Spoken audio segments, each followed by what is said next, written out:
নজর রাখবো এবার পরবর্তী সংবাদের দিকে। পাচারের কথা বিএসএফ কে জানিয়ে দেওয়া হয়েছে।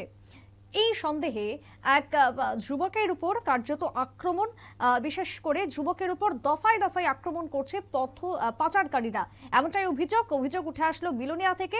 আক্রান্ত যুবক হামলাকারীদের নাম ঠিকানা দিয়ে থানায় অভিযোগ দায়ের করলেও পুলিশ কোনো ব্যবস্থা গ্রহণ করেননি, এমনই শোনা যাচ্ছে। বিশেষ করে বিলোনিয়ায়, যেখানে পেশায় রাজমিস্ত্রি মিঠুন বণিক বিএসএফ কে জানিয়ে দিয়েছে এই সন্দেহে বারবার তার উপরে হামলা করছে পাচারকারীরা। গতকাল সন্ধ্যায় বাজার থেকে ফেরার পথে তার উপরে হামলা হয় এবং কারা কারা হামলা করেছেন তার হিসেব এবং তার নাম সমস্ত কিছু জানানো হয়েছে বিলোনিয়া থানায়। কিন্তু পুলিশের এখনো পর্যন্ত কোনো ব্যবস্থা নেই, যাতে ক্ষোভ বাড়ছে বিশেষ করে ওই আক্রান্ত যুবকের। কি বক্তব্য, কি অভিযোগ বিলোনিয়ায় থেকে উঠে এসেছে, শুনুন। আপনার নাম? আমার নাম মিঠুন বণিক, বাড়ি? আইসিনগর। কি হয়েছে ঘটনা কোনটা? ঘটনা হয়েছে গতকালকে রাত্রে আমি বাজার থেকে আসতেছি, বাজার করিয়ে রে তখন আমার দোকান খরচ করিয়ে আমার কইছে দোকান থেকে চলে যাবে লাগে। তখন আমি কইছি কিনলে যাবো, না তুই না থাকতে পারতি না। এই ব্যাপারে আমি কইছি না, এটা আমার গানের দোকানে খরচ করলে তোর আপত্তি কোন জায়গা। তখন আরো কত তুই বাদ চলে যায়। এই বাড়িতে আবার সময়ও দিস না, আমার অর্ধেক রাস্তার ভিতরে প্রথম হামলা করে দিয়েছে। তখন বাজারের ব্যাগ আমি ঘরে রাখি, তখন বাড়িতে বাড়িছি, তখন এই পাট্টাটা দিই, এটা দিয়ে আমারে আক্রমণ করছে। দেখেন হ্যাঁ, এদের মামার গায়ে এই যে রূপ দেখেন, এখানে গেছে এই জায়গা আমার প্রটেক্ট করছে। সেরা আমাকে আমার হুমকি দিছে। কিল্লে এরা 13 লক্ষ টাকার মাল ধরা গেছে। কবে? গত এই বেশ কিছুদিন আগে। কোন জায়গা থেকে ধরা গেছে?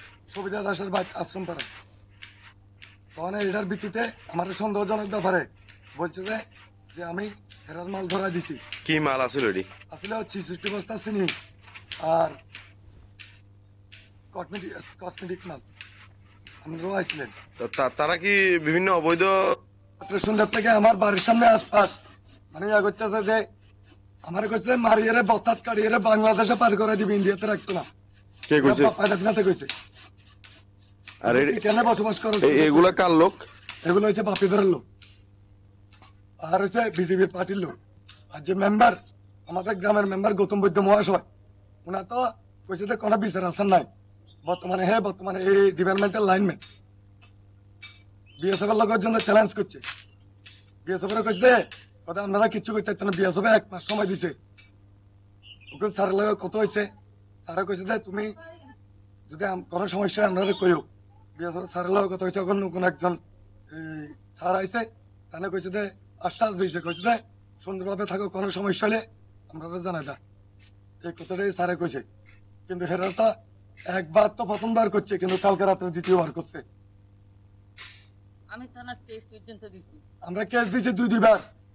আর জিরো নয় কেস দিয়েছি একজনের নামে, কোনো প্রতিবাদ করো না প্রধান মেম্বার এদিকে শুরু করবে জাগো বুঝছেন নেই। আর বাড়ির ভিতরে দুনিয়ার পোলার গোষ্ঠী 100-150 লোক লইয়ে আসে বাড়ির মধ্যে।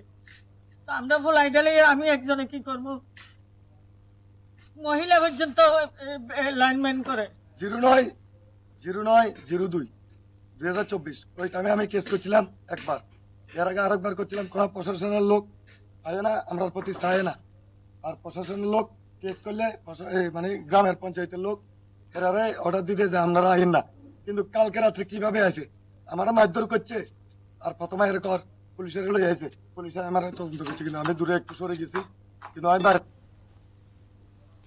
আপনারা শুনলেন অভিযোগ আপনারা শুনলেন মিঠুন সেনের, এবং তিনি জানিয়েছেন, দুঃখিত, মিঠুন বণিকের অভিযোগ আপনারা শুনলেন। তিনি জানিয়েছেন যে থানাতেও জানা হয়, পঞ্চায়েতেও জানা হয়, কোথাও কোনো রকম ভাবে তিনি বিচার পাচ্ছেন না। তাই তিনি সংবাদ মাধ্যমের দ্বারস্থ হয়েছেন ঘটনায় অভিযুক্তদের গ্রেপ্তার এবং শাস্তির দাবিতে। ছোট্ট বিরতির পর ফিরছি, সঙ্গে থাকুন।